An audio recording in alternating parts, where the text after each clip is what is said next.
Hey Internet, how's it going? Welcome to another episode of the John Graves Show.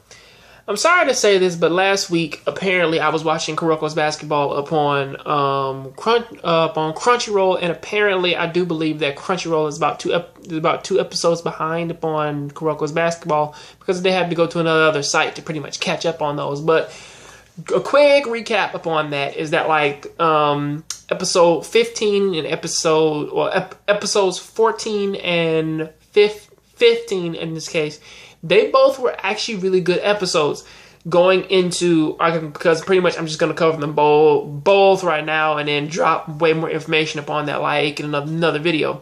But whatever happened in this episode, it was the fact of, or pretty much if you're going from the numerical numbers, episode 65 and 66. But going into these episodes, it's a thing of, when I was actually pretty much watching it, it was two things here. Was that episode 64, well, episode 65 was pretty much all about them pretty much gaining their ability, or at least it pretty much had its focus way more upon Almine, because for him, it was him pretty much gaining his abilities and him actually pretty much sort of becoming better. With how things pretty much sort of seemed to be going, it was that Hamazaki, he pretty much found out his talent early, and then after that it was Kisei, because Kisei was still growing and so forth. And then after that it became Amine, just through playing games of him just getting really sucked into his games, and then people just not really fucking trying, and then he just said fuck it. And then when it came down to Murasaki Bara, it pretty much was like, well, now I'm just bigger and stronger than everybody, and pretty much I don't even have to try, so I'm just better.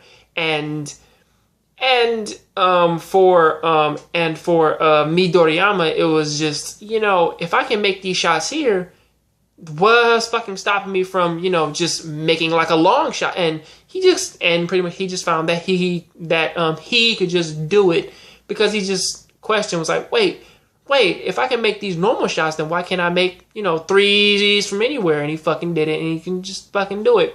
However, for Akashi, it pretty much turned as to a thing of because he almost lost the game to Murasaki Bara, he just said, "Fuck it. Am I going to lose? It's like I can't have that. I can't do this shit." And then afterwards, he pretty much it's like his ability is just fucking activated. The Emperor's Eye is activated, and he just somehow had the ability to pretty much shut down Murasaki Bara and just say, "Look, no matter what you do, I can just fucking stop it." And that's how good his fucking Emperor's Eye was. And that's how scary things got for these past two episodes, to where at first it was like, we are growing at a very fast rate to where nobody can fucking stop us. And leading into episode 66, it was a thing of that these dudes are so fucking good now to where they play at a pro level, to where they have to actually do internal games just to keep themselves amused to play fucking games now. And now everybody's just growing apart further and further and further. And going back into episode 65, it was the whole argument between Almine and Kuroko, because Kuroko's like, I understand where you are coming from, and then Almine's like, you don't understand because to be fair, you don't have the type of talent that the rest of us do, to where we are just a one-man team.